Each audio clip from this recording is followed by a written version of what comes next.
خيمة بها يا سحاب المداير، يا حيها مالك على ضمي البيت، يا خيمة بها يا عروس القصايد، جينا وكل عام نجيب المواعيد، يا خيمة بها يا سحاب المداير. الحمد لله وحده، والصلاة والسلام على أشرف الأنبياء والمرسلين سيدنا محمد وعلى آله وصحبه وسلم تسليما كثيرا.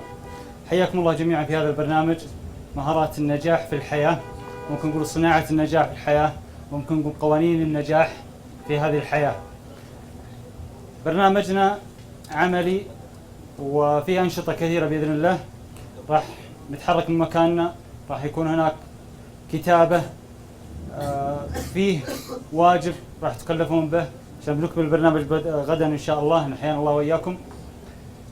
بيكون برنامجنا بإذن الله شيء يعجبكم. أعرفكم نفسي، أخوكم بدر عبد الله عسيري، ماجستير إدارة أعمال تنفيذية، المدير التنفيذي لشركة كيف أبني مشروعي. بكون معكم في هذا البرنامج البسيط، ما يمدينا نتعرف على بعض لأن الوقت قصير، لكن من أثناء البرنامج راح يكون في تعارف. مطلوب من المجموعتين الآن، الحمد لله أنتم تقسمتوا إلى مجموعتين، مطلوب من المجموعتين، المجموعة الأولى يعطونا جملة أو كلمة، والمجموعة الثانية يعطونا عكسها تماما. فنبغى نتفاعل مع بعض. تفضلوا يا إخوان، كلمة من هنا، أي كلمة، المجموعة الثانية عكسها، ونشوف كم عدد الإجابات والتناقضات. مسابقة أنا سبقتوا، فننتظر من هنا ياخذ كلمة من هنا وأنتم تجيبون عكسها. تفضل. أعطى المايك هنا. حركة. سكون. أنا حركة وسكون. يلا يا إخوان. نجاح. فشل. جيد. سيء. وسط. مرتفع. يلا نشوف. أحس باقي ما في. طموح. أمل. نفسها طموح والأمل نبغى عكسها. عكس الطموح. يأس. يلا يا إخوان. نجاح. خلاص جبتوها. غيرها. نبغى من هنا عشان تجيبون عكسها أنت. بناء. هدم. ايش الفائدة من التمرين هذا يا اخوان؟ ايضا حاجة ابغى تجيبوا لي تصيغون لي قاعدة على ان عندنا كلمة او معنى وعكسه. من يستطيع؟ قبل شوي اخذتوا توسيع المدارك صح؟ تطبيق عملي الان. قاعدة للتمرين اللي خذيناه قبل شوية. اخذنا كلمة وعكسها أو معنى وعكسه. كل شيء له وجهين. جيد. قانون نيوتن الثاني ولا الثالث؟ الثالث. كل فعل ردة فعل مساوي في المقدار معكسة في الاتجاه. خصص السابق بكالوريوس. لكل مشكلة لها حل. سنتم. قاعدة للمعنى وعكسه. كل سبب له نتيجة. ممتاز. يلا يا اخوان. كل شيء له ضد. طيب مع المجموعات مع بعض حاولوا تستخرجون لي قاعدة. تناقشوا مع المجموعة. معكم 3 دقائق.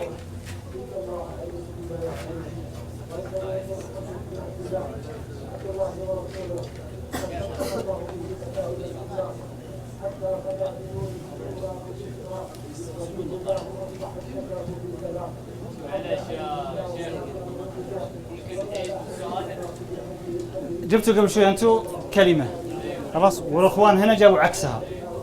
صير لي قاعدة تستفيد من المعنى وعكسه. فكر. المعنى وعكسه. قاعدة. جيبوا لي قاعدة لها. مع العسر يسر. أحسنت. لقانون نيوتن الثالث. أحسنت. جيد.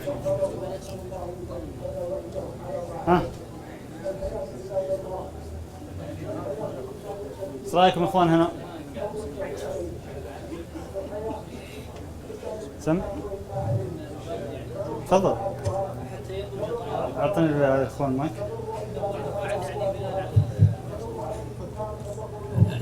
وضعنا قاعدة بناء على الضد يعني جميل.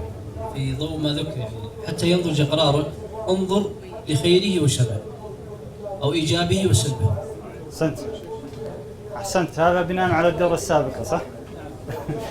امتداد الدورة السابقة. الله يعطيك العافية. تفضل. عدم تخطيطك للنجاح هو تخطيطك للفشل. أحسنت.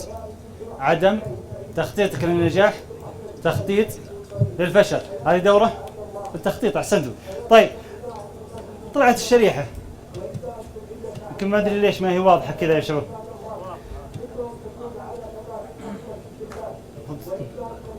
لولا وجود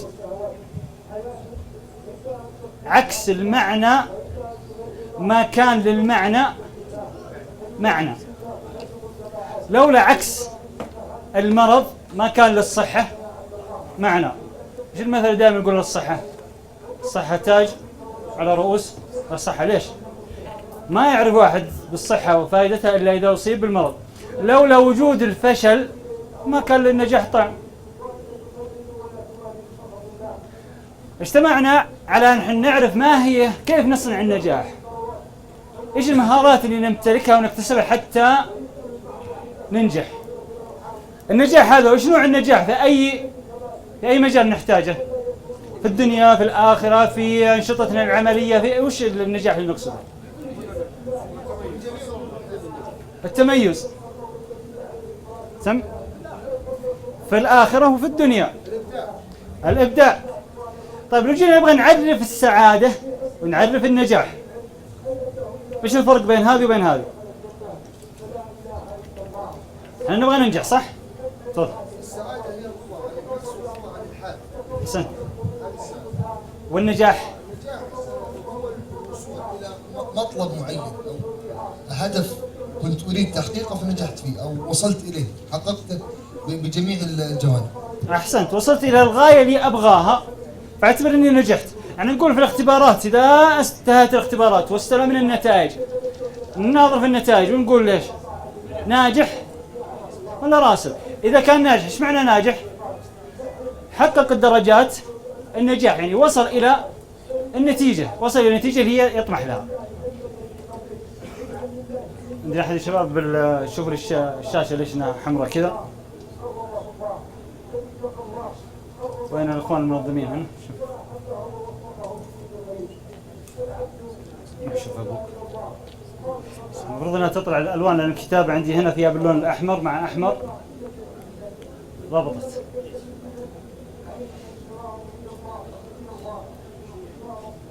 وش حقيقة النجاح؟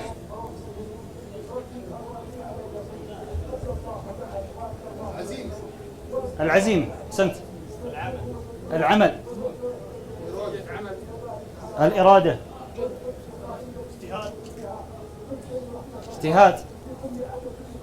طبعا تزبط نفسك. حقيقة النجاح اللي هو ثمرة النجاح التي تمنحنا الشعور بالرضا والإشباع، هو الثمرة أو النتيجة. إذا وصلت إلى مرحلة والله حققت اللي تبغاه، وصلت إلى الغاية اللي تبغاها والنتيجة اللي تطمح لها، فأنت حسيت بعملية رضا، وصلت إلى مرحلة الرضا أنك حققت النتيجة اللي تبغاها. إذا ما وصلت لها ترجع تبحث مرة ثانية عشان تحقق هذه النتيجة، فأيا كان ما تقوم به فسوف تحصل على النتيجة. الكرة هذه ايش اصلا مكوناتها؟ ورق. ورقة عبارة عن ورقة ثانية وثالثة وتجمعت حتى كونت لي كرة صح؟ طيب الورق نفسه هذا ايش ممكن يعطيني لو جمعتها بأي طريقة ثانية؟ لو فكيتها لا ما هي تجربة؟ هي تجربة صح؟ ايش اعطاني؟ ايش وصلت له؟ وصلت الى نتيجة.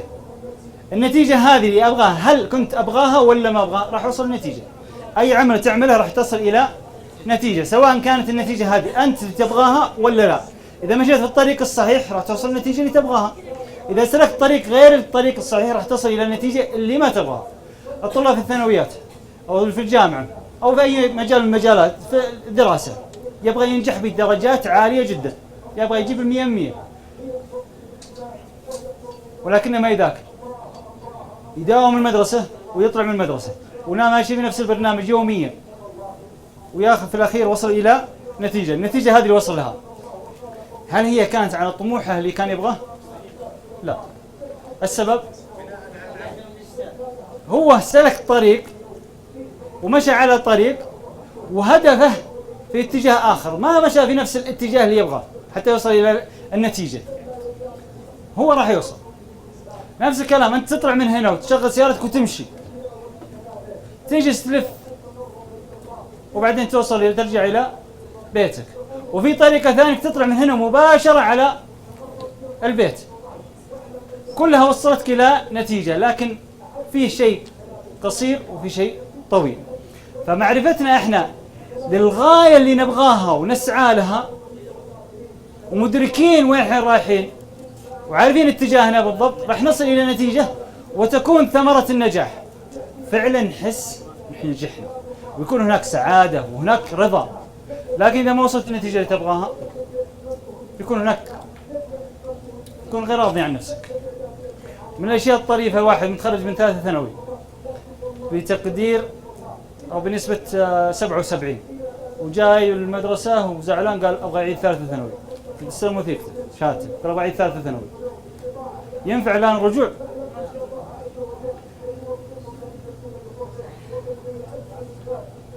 النجاح هو مواصلة إدراك النتائج التي تنشدها أو التي تبغاها، ولكن لابد أن يكون نجاح في عقلك. أولا أنت تصبح ما تفكر به. إيش فكرتوا فيه؟ إيش كان مستقبلك قبل أيام؟ إيش كان الموجود الفكرة اللي موجودة في راسك؟ تلاحظ أنها دائما ترجع في راسك، خاصة إذا كنت تطمح أنك تحقق هدفك، ولن تستطيع أن تصل هدفك أو حاجة أو مبتغاك حتى تبني هذه الأفكار كما قيل على الرمل ثم تنتقل إلى الورق، يعني تتخيلها في اللي موجود في فكرك راح تكون عليه. إذا ما كانت تفكر في النشاط هذا أو في العمل هذا أو في النجاح هذا أو في النتيجة تبغى تصلها، ما كانت موجودة في فكرك ولا كنت تشغل فكرك كل أغلبية وقتك، ما راح تصل لها، لأن تلقاك فيه مشوقات أو فيه أشياء تسحبك عن البرنامج هذا تعدلك، ما تصل للنتيجة اللي تبغاها لأنها ما هي موجودة أصلا في دماغك. فأشغل تفكيرك. عند رجال الأعمال ليش انه يبدأ إذا دخل في مشروع تلقاه كاتب هذا المشروع ونجاح المشروع هذا في جواله، في الواتس عنده، في كل الوسائل اللي يسويها، حلمي أن ينجح المشروع الفلاني أو نجاح المشروع الفلاني، أو يكررها دائما حتى تكون موجودة في مخيلته. فإذا أصبحت دائما في مخيلته تلقائيا راح يمشي لها ويسعى أنه يوصل لهذه النتيجة.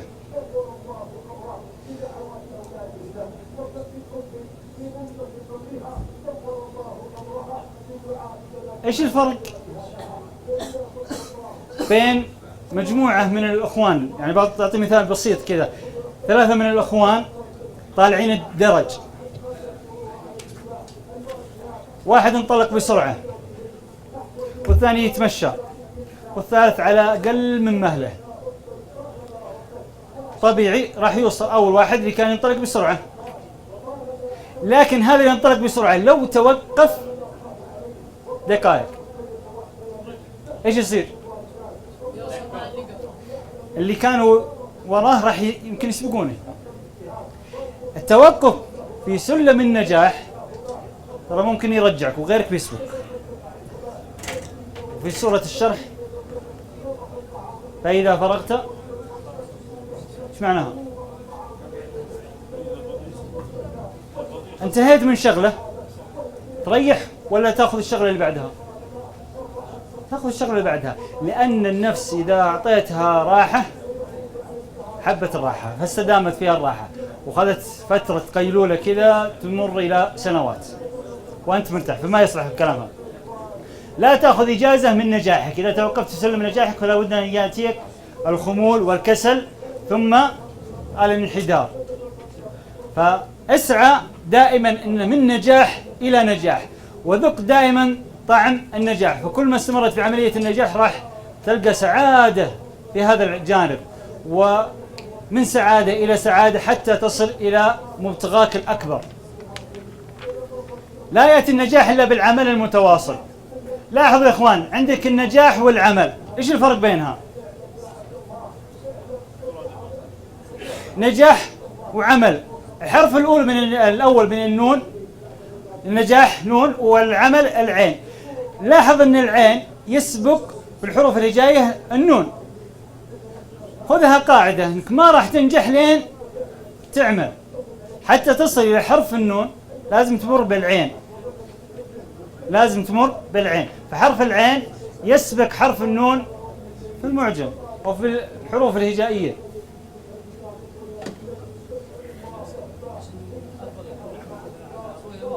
قد يكون يعمل على يقول من اساس النجاح العكس لا يوصل الى النجاح. هو أي عمل راح يوصلك إلى نتيجة، لكن النتيجة هذه أنت اللي بتحددها. عشان تحددها لازم تكون أصلا قد عملت لك رؤية ورسالة وماشي على خطة معينة وماشي على برنامج حتى تصل لهذه الرؤية، تحقق هذه الرؤية. الشيخ رجل شوف لنا الألوان هذه الوصلة بعيد من هنا ولا عشان ما عندي برنامج.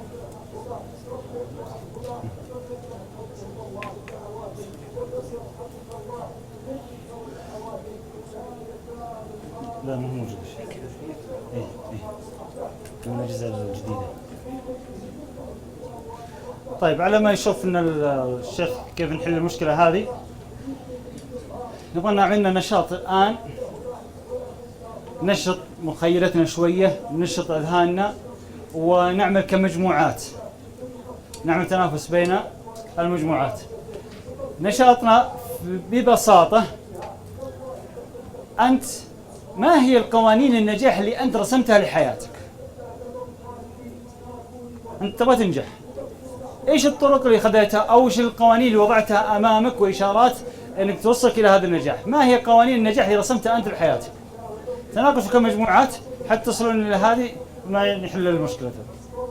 قوانين النجاح اللي وضعتها أنت أمامك حتى تحقق النجاح. يلا يا إخوان.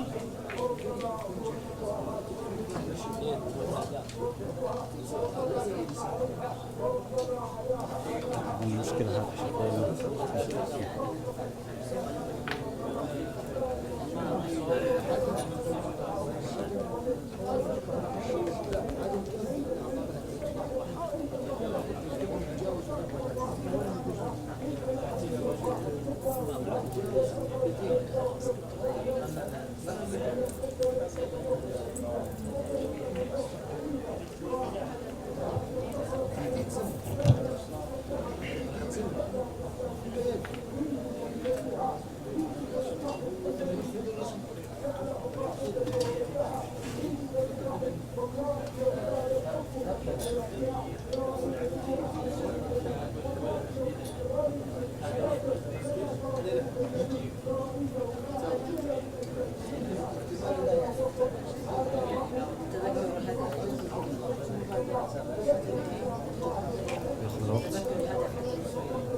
بس الأجهزة الجديدة الآن عاد تطلع الوصلة حق الكمبيوتر مع التوصيل. إيه عن طريق وصلة هذا ولا تاخذ وصلة اس دي كويسة. باقي نشوف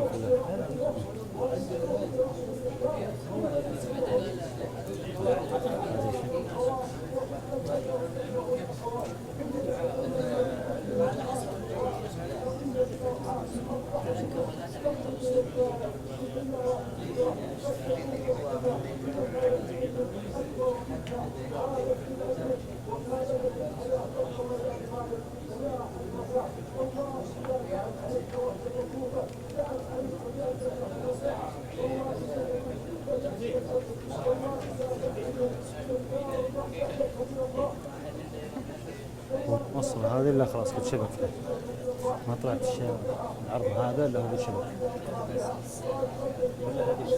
هذه اشتغل.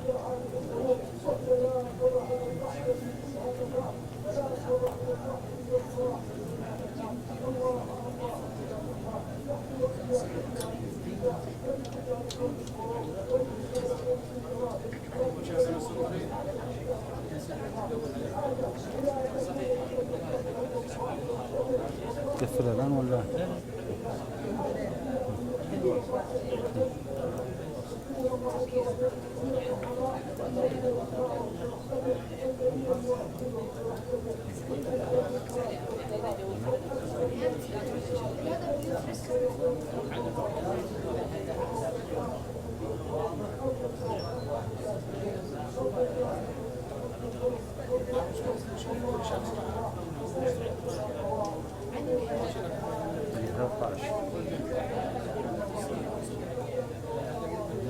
عندك مهارة نجاح، مهارة نجاح الحين لا تحت. ايوه ايوه هذا اي واحد منهم. لا هذا شوف. ايوه قفل هذا. ايوه قفل هذا ونرجع نفتح من جديد.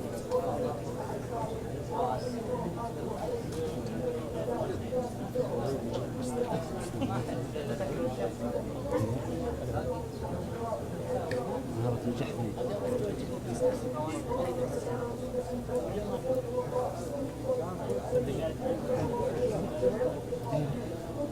اسوي له حاجة عشان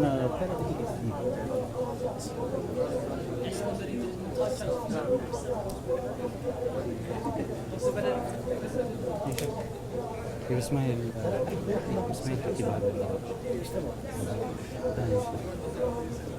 يلا نطلع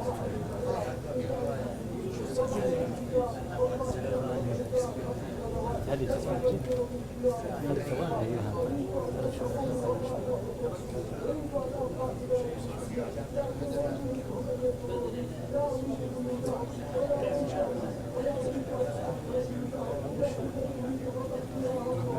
نفس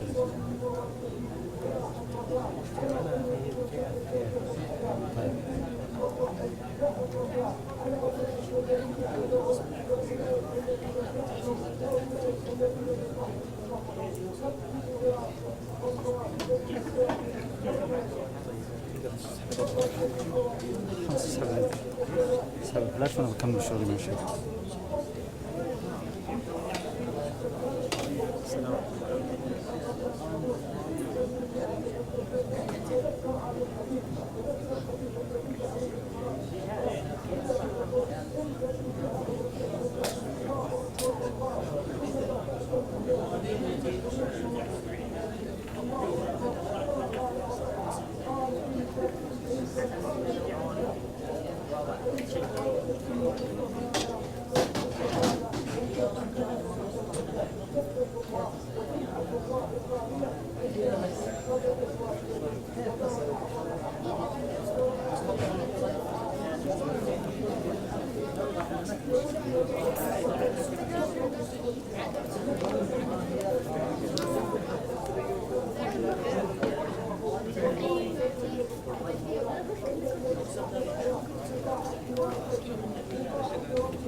نفس الفلاش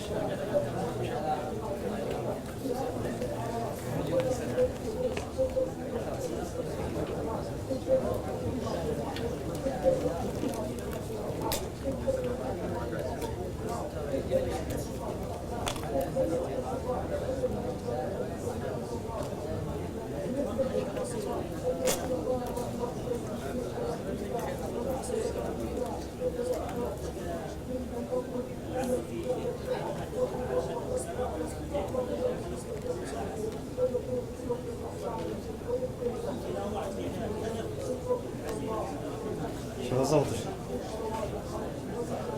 لا بس إذا عرضنا لي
طيب يا اخوان، اخذنا فاصل طويل كذا شويه، نسمع منكم.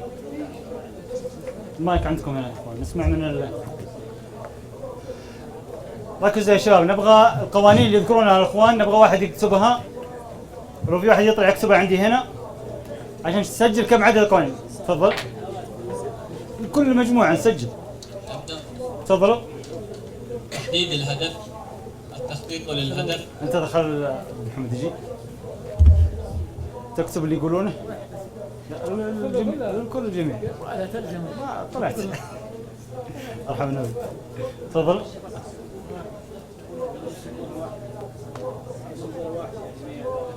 ما مع الموضوع. جاهز. تحديد الهدف. مرات الجاي.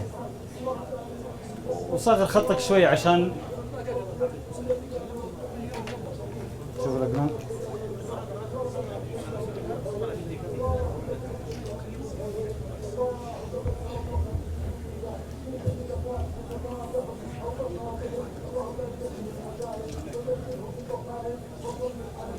هذا تحديد هدف بس كان تحديد هدف. التخطيط للهدف. ايوه سجل بس.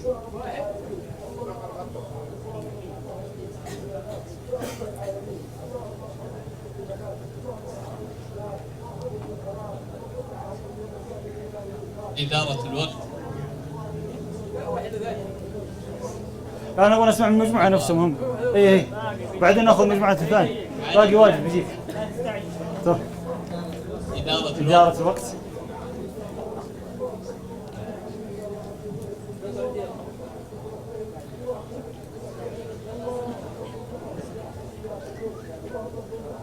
المثابرة. المثابرة.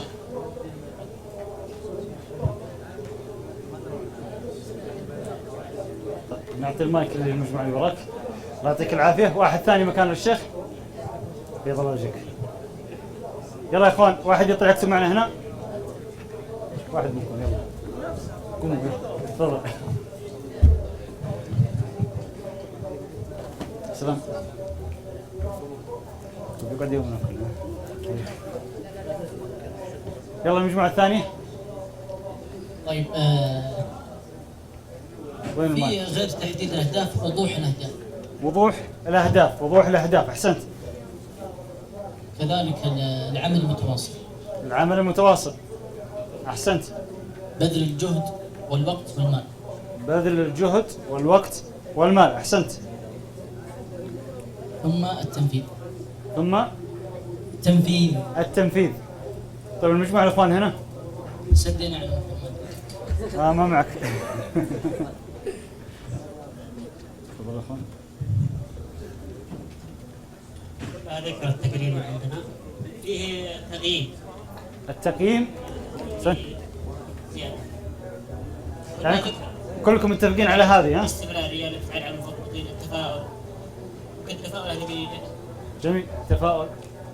وضوح الخطر، البحث عن بيئة مناسبة، والتغيير. أحسنت. نسمع من الأخوان هنا. يعطيكم العافية. باقي أبشر. ترجعون كذا ها؟ حياكم. السلام عليكم. السلام ورحمة الله. فيه نقطة أتوقع هي يمكن تكون في البداية اللي هي التغلب على العقبات والصعوبات قبل البدء في أي مشروع. تغلب. قبل البدء في أي مشروع أول شيء تتغلب على على الصعوبات والمعوقات. أحسنت. أحسنت. تنطلق. جيد. أحسنت. حاجة ثانية من الفريق.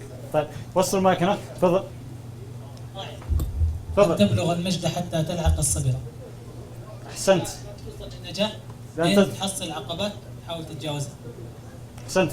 طيب وصل المايك هناك أنت. مجموعة أغلب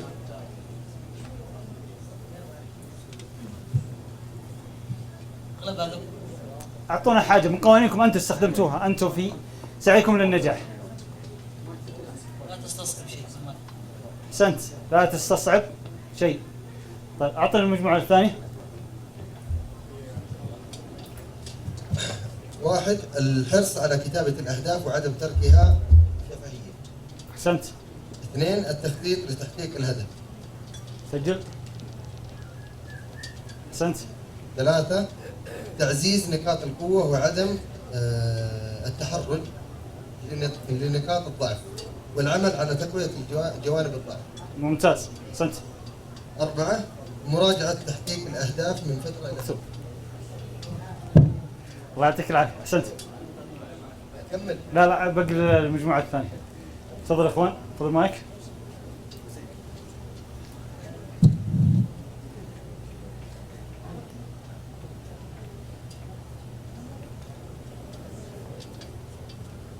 وضوح الهدف، احسنت، وضوح الهدف. قياس الهدف، ممتاز. قابل للتحقيق، صفات الهدف، دخلت في صفات الهدف. القوانين استخدمت انت لنجاحك في تربيتك ابنائك. وضوح الهدف والقياس ممتاز. والعمل. الله يعطيك العافيه، احسنت. وصل الاخوان هنا.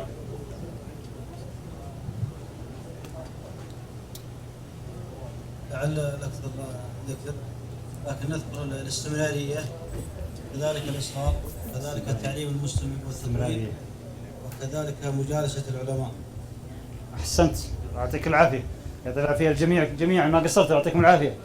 طيب هذا اللي وقف تعب وكتب، وابو محمد طلع وكتب، ما لها صفقه كذا، حاجه تحفيز. يعطيكم العافيه. الحياه قصيره فلا تضيع الوقت. هو الكلام عند الوقت، ادارتنا للوقت كيف؟ اذا كانت ادارتنا للوقت اداره صحيحه، وضحت لنا رؤيتنا ورسالتنا، كانت واضحه وكتبناها وكتبنا اهدافنا، وكان في استمراريه في العمل، وكان كلها تعتمد على اداره كل الوقت.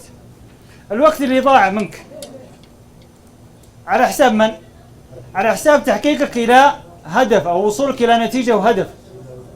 فانت تسعى لا تضيع الوقت، فاذا ضاع ما عاد منه فائده، خلاص تندم عليه. تعلم الدروس من ماضيك واستخدمها في صنع مستقبل رائع. الماضي لا نهمله تماما، حتى في جانب الإدارة لا نركز على، بتلاحظون تدخلون عند مدراء حاطك ما شاء الله لوحات وشكر وشهادات ودروع وهذا يقول لك في علم الإدارة هذا إداري يعيش على الماضي من المدراء القدامى. واحد تلقاه حط رؤية ورسالة وأهداف قال لك هذا قائد حديث يمشي على المستقبل. لكن لا نركز على جانب ونهمل جانب، لا نستفيد من ماضينا عشان ننطلق إلى الحاضر بشكل سريع وبشكل قوي. ايش رايكم الشكل هذا يا اخوان؟ الدرج هذا ايش رايكم فيه؟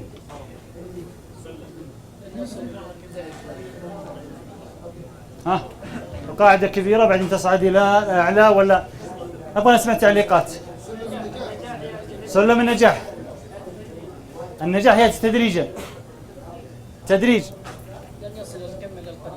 لن يصل إلى القمة إلا القليل. أحسنت. تعب. طيب اخوان ايش رايكم في القاعدة هنا؟ ما هي بتكون زحمة؟ كل الناس موجودين في هذه القاعدة؟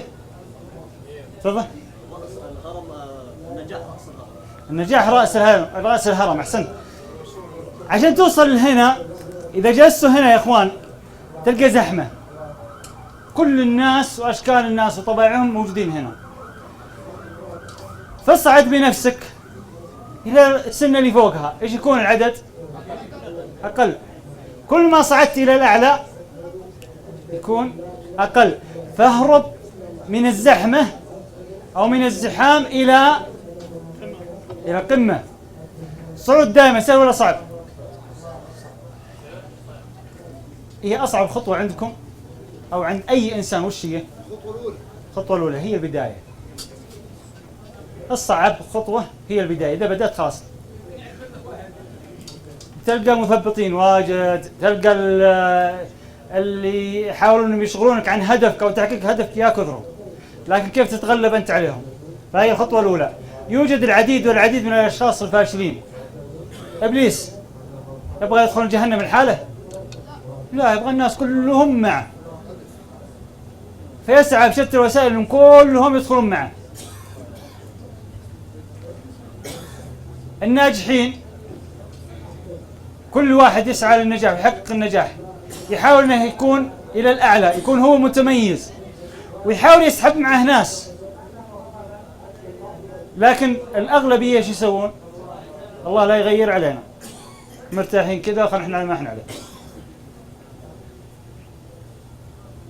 قواعد النجاح: لا تؤجل عمل اليوم الى الغد. هذه دائما كررها وتلقونها حتى عند في المناهج. لا تؤجل عمل اليوم للغد. لا نؤخر أعمالنا، أنجز كل شيء في وقته. كل عمل من الأعمال اللي عندك أنجزها في وقتها، لا تؤخرها. ناخذ مثال بسيط جدا. عندك ورد يومي من القرآن تقرأ لك يوميا وجه واحد، راح تختم خلال كم؟ 2 وشوي. طيب خليك اليوم ما قرأت، اقرأ بكرة، بغى وجه بكرة، وبكرة ما قرأت، وبعدها ما قرأت، وبعدها ما قرأت. بتحقق الهدف هذا؟ ها؟ يمكن بدأ 2 10 سنوات. حاجة بسيطة بس احنا أجلناها. كل ما أجلنا الشغلة كل ما تراكمت، كل ما زاد العبء، وبعدها تصل إلى مرحلة كل هذا يسويها رجال، لا يكلف الله نفسا إلا ويبدأ يخفف على نفسه. طيب أنجز ما عليك إنجازه. عمل أنت مطلوب منك إنجازه، تخليه وتروح تساعد محمد ولا علي ولا ساعد في هذا العمل وتحاول تحقق له تنجزه. شغلتي أنا بسيطة بس خليني أساعد فلان. تركك للعمل المطلوب منك يؤخر عملية نجاحك. تبني الناس وينجحون الناس وأنت باقي في عملك ما أنجزته.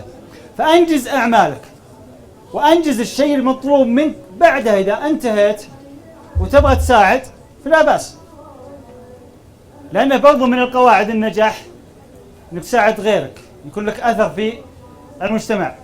قف على قدميك. ومثال بسيط، جالس على كرسي الآن، لو جاء واحد يسلم عليك ايش يصير لك؟ انت بتقوم بسرعة؟ طيب جالس على الأرض ما هي صعوبة؟ وقوفك على قدميك عشان تتحرك وهذا فيها صعوبة، لازم تتغلب على هذه الصعوبة وتتميز عليها وتنطلق بسرعة حتى تستطيع انك توقف على قدميك. ووقوفك على قدميك على أرض صلبة يساعدك على الانطلاق. ما هو زي انك الملعب الصابوني، ايش رايكم به؟ كيف الحركة فيه؟ صعبة. والسبب الأرض نفسها. أنت جهز القاعدة هذه، كيف تجهزها عشان تقف بقدميك على قاعدة قوية؟ كيف تجهزها؟ إعدادك لرؤيتك ورسالتك وأهدافك، عارف أنت وين رايح، عارف ليش تبغى تنجح، وش المجال النجاح اللي حددته تصل له.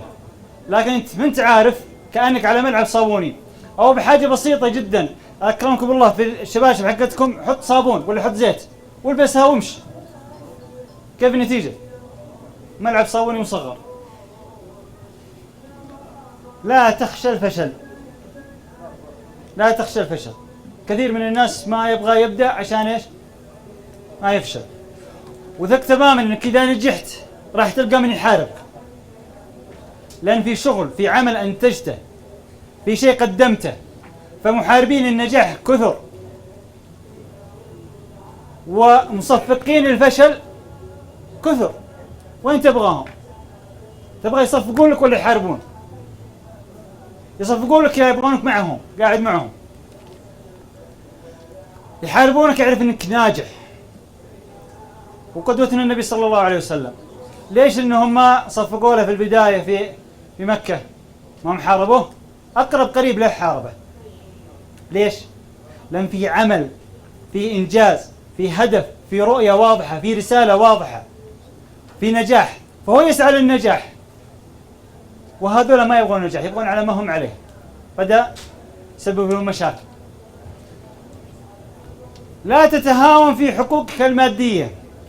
هذه قوانين النجاح مثلا في أي قطاع في الشركات. الدولة هذه قدمت 9 مرات القطاعات مالية. فالسؤال لا تتهاون في حقوقك المادية حتى لو كانت بسيطة، لأن من ضرورات الخمس الشو؟ المال. عصب الحياة والشو؟ المال. كثير من الناس يقول لا المال ما ضروري، لكنه تلقاه يشتغل ويكد طول حياته عشان ايش؟ عشان المال. فالمال ضروري. لا تتهاون بحقوقك المادية. ممكن تتنازل عن أشياء بسيطة لكن بالمجمل لا. أيضا من قوانين النجاح اكتسب عادة النجاح وكن موجها نحو الهدف في الدوام. تفكيرك الدائم والنجاح اللي دائم يخطر في بالك ورؤية النجاح وانت باقي من الآن. طلاب الثانوي، طلاب الجامعة، الموظفين يتخيل موقف النجاح. تجي عند طلاب الثانوي طلاب الجامعة يتخيل يوم يستلم الوثيقة النجاح وثيقة الجامعة ومكتوب المعدل فيه ممتاز. ايش الشعور النفسي اللي يقابله؟ ايش الإحساس؟ يتخيل هذا. دائما تخيلك للنتيجة النهائية حافز لك على النجاح. دائما أنت تتخيلها من محفزات للنجاح، محفزات اللي تثابر على العمل. واحد بدأ في حفظ القرآن، كم بياخذ من الوقت؟ وضع له خطة 2.5 سنة يحفظ القرآن.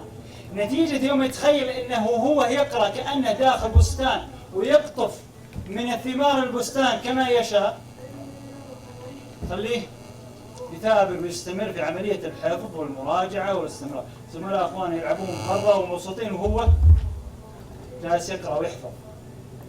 لكن لو وقف في الصلاة ولا هو ماشي يبغى يتذكر آية، سمع قرآن، سمع أحد المشايخ يقرأ في السورة الفلانية، هنا يحس بمتعة، يحس بنتيجة النجاح. فدائما حاول تكتسب هذه العادة، عادة النجاح. ما ادري الصوت من عندي ولا ما عندكم؟ جوالي أنا؟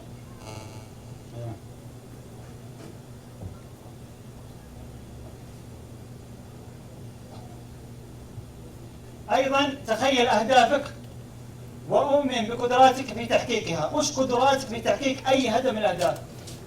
إيش قدراتك؟ عارف قدراتك؟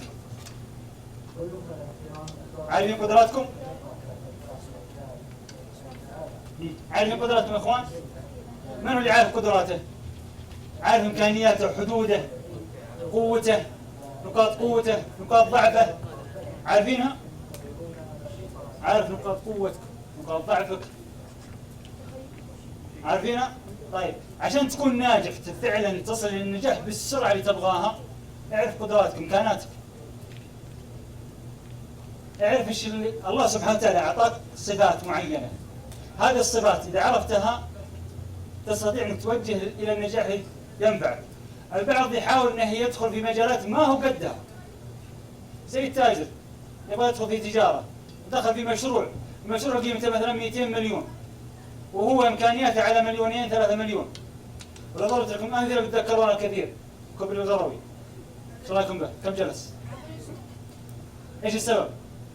حاجة أكبر منك، أنت ما أنت عارف قدراتك، ما أنت عارف قدراتك، تدخل في شيء أكبر منك، ايش يصير؟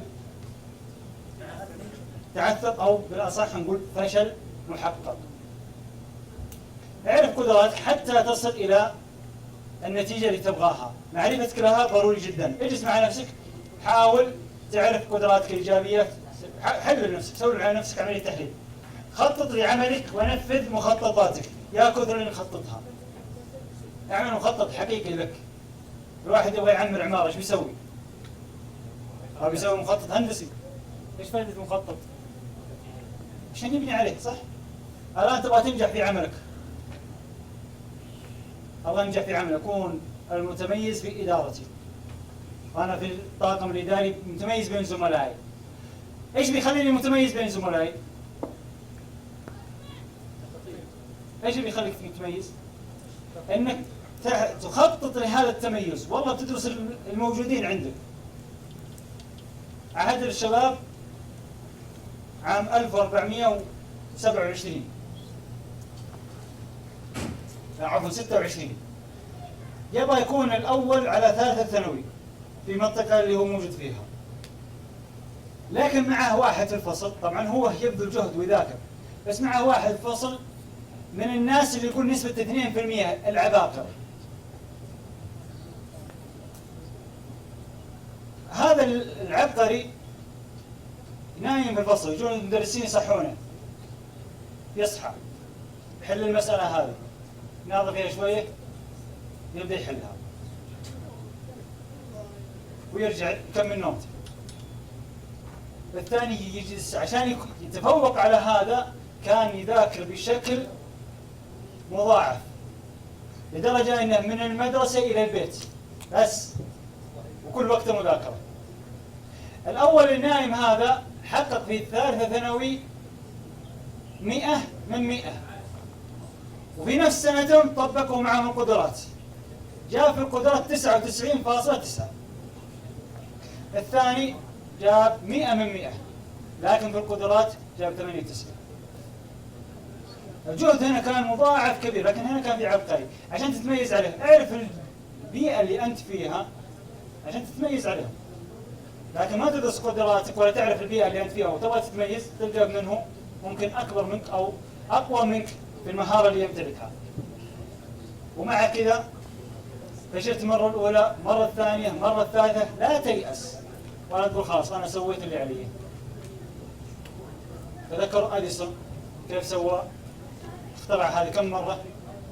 تذكروا خلطة كنتاكي عرضت كم مرة على المطاعم؟ 9000 مرة، وهو يعرضها على المطاعم 9000 مرة يعرضها، وكلهم يقولوا لا بايخة. إلين الآن كنتاكي في كل مدينة من مدن العالم. فلا تيأس. نعيدها بسرعة. لا تؤجل عمل اليوم إلى الغد. أنجز ما عليك إنجازه. دفع على قدميك. لا تخشى الفشل. لا تتهاون في حقوقك المادية. اكتسب عادة النجاح وكن موجها نحوها. تخيل أهدافك. خطط لعملك. لا تيأس ولا تنسحب. حاول مرة الأولى، مرة الثانية، مرة الثالثة، مرة الرابعة حتى تحقق النتيجة إذا كنت مؤمن بها وعارف قدراتك. أحد الأخوان مدرب كبير الآن على مستوى المملكة، قدم إلى دراسة الدكتوراه عشان يقبلونه بس في الماجستير. قدم 19 مرة، كل سنة يقدم وما قبل. ما طفش من مرة أولى ومرة ثانية، حتى الآن دكتور في جامعة الملك سعود في الرياض، وماسك قسم الموهوبين في الجامعة. بعد 19 سنة هذا ماجستير وما ييأس، هذا يكرر. ممكن يدرس الإيجابيات والسلبيات، إيش السبب اللي خلاني ما أنجح في هذا الطريق، لا بغير الطريقة، أشوف الطريقة الثانية، أشوف الطريقة الثانية، حتى وصل إلى ما يسمى له كان النتيجة اللي يبغاها. العلاقات المتناغمة، الكون كله ماشي بنسق معين وبنظام معين محدد من الله سبحانه وتعالى. احنا لا نفقه هذا النسق ولا نفقه هذا النظام مهما وصلنا من علم. قوانين كثير في الفيزياء ممكن تخلي الانسان يلحد حتى يصل الى نتيجه، لكن اي شيء في هذه الدنيا عشان انت تبدع في مجالك وتكون متميز او تصل الى النجاح لن تصل الا اذا كان بينك وبين هذا النجاح او بينك وبين العمل هذا فيه تناغم، فيه تناسق بينك وبينه. حقق التناسق هذا، حقق التناغم. طب كيف اعرف اني انا وبيني وبين الشخص او بيني وبين العمل هذا فيه تناسق وبيني وبينه تناغم؟ اعطي مثال على التناغم عشان كلمه تناغم كما هي معروفه للاخوان، نشوف وجيه منكرين كلمه تناغم. مرتاح. اعطيكم في الارقام، في الاعداد: 5 15 25 وانت ماشي، الرقم 5 كررته يعتبر تناغم. فعندي نمط معين امشي عليه. انت سعيك للتناغم هذا بينك وبين العمل، تلقاك تفكيرك، حبك للعمل هذا. بعض الاخوان يعني درجه التناغم عنده وهو طالع من بيته يبغى يقابل زميله راح العمل، توجه الى وين؟ الى العمل. خلاص كل تفكيره وين هو؟ في عمله.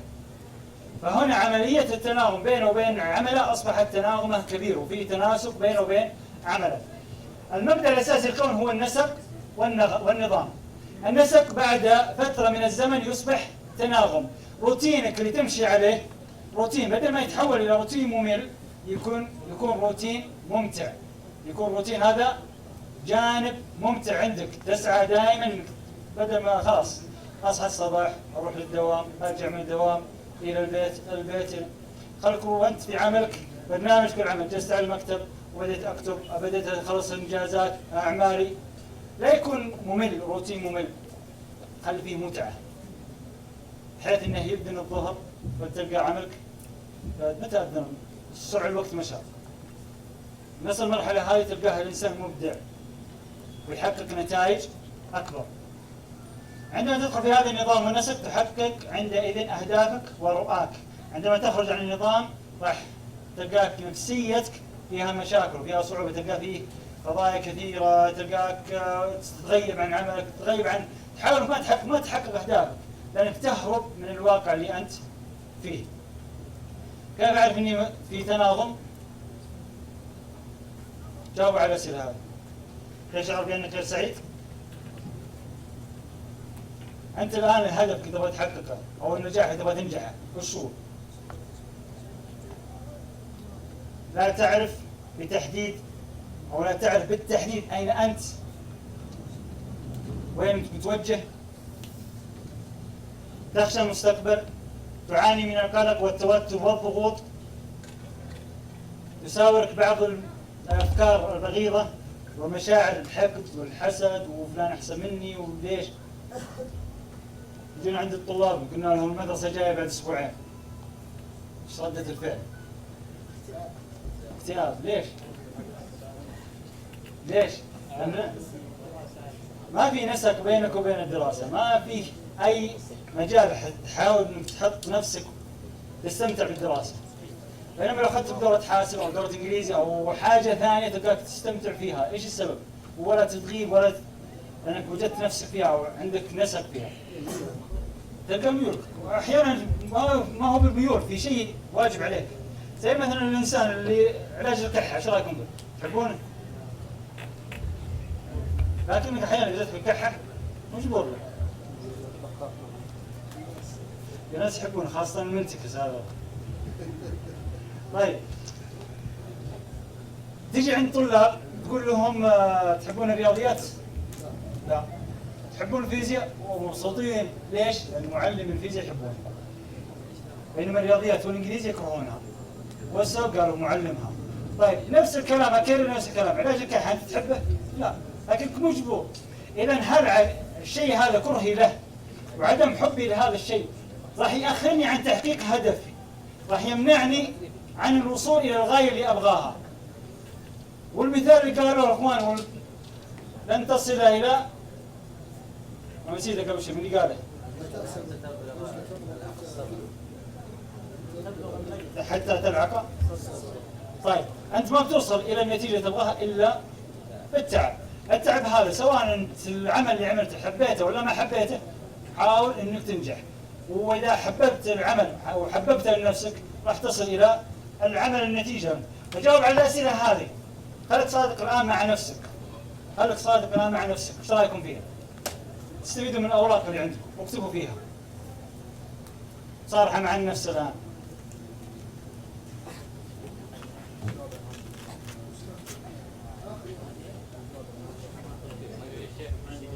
تساورك مشاعر أخرى بغيضة، أكره العمل ولا أبغى أداوم وأكره المدير الفلاني هذا مصيبته مصيبة هذا. حتى لو كان هو أي نجاح من النجاحات أو أنت بتحقق نجاح معين، تلقى اللي يحاربونك في النجاح يأكلوا. فهل تبقى معهم ولا طنشهم؟ القصة دائما يمكن ذكروها مدربين كثر وسمعتوها. مجموعة من الضفادع كانت تتحرك في الغابة وسقطت 2 منهما في بئر عميقة، فكانوا يناظرون فيهم كيف يسحبونهم كيف يشيلونهم. فجاء المطر فقاموا الضفادع الثنتين اللي في البير يقفزون، يبدون عملية القفز. فكان اللي فوق يصيحون عليهم يقولون ما تقدرون، ابقوا مكانكم، خلاص انتم ميتين ما تقدرون، انتم مكانكم. مع انهم يمكن لو جلسوا حتى تمتلئ البير ممكن يصعدون لانهم يسمعون. ولكن مع الصياح صارت واحدة منهم خلاص وصلت لمرحلة تعبت. ما في تشجيع. هذا المجتمع. فسقطت ميتة. الثانية تشوفهم ويشرون بيدهم كذا فتحسبهم يقولون يلا تبدأ تقفز، حماس حماس حماس، حتى قفزت من البير وطلعت إلى الأعلى. يجون يكلمونها كيف؟ احنا نقول لك اجلسي صعب تطلعين، كيف طلعتي؟ طلعت فيهم يا مسكينة صمة ما تسمع. لازم تكون عشان تنجح تحقق النجاح لازم تصير مسامعك من الناس المثبطين. قد يكون من اقرب المثبطين لك زوجتك، ابنائك، قاربك، ما يبغون تنجح. ما يبغونك، لا خوف عليك، خايفين عليك. ما يبغونك تنجح، لا يبغون تنجح وتوصل اعلى المستويات، لكن من خوفهم هذا يبغى خليك انت يا زينك كذا. زي زمان احنا صغار مثلا الواحد يتفوق او يجيب درجه كويسه يجي الوالد يقول غشيت غش ياخذ الشغله ما يقولها بالمايك. خلينا نسمعكم معك. اقول اول زمان كان بعض الاحيان في بعض الاختبارات نجيب درجه مرتفعه قليلا يعني، يجي عند الوالد فرحان مبسوط يقول الوالد شكلك غشيتها ولا الله يعطيكم العافيه. نكمل بعد الصلاه اخوان. يا خيمة بها يا سحاب المداير، يا حيها مالك على ضمي البيت، يا خيمة بها يا عروس القصايد، جينا وكل عام نجيب المواعيد، يا خيمة بها يا سحاب المداير، يا حيها مالك على ضمي البيت.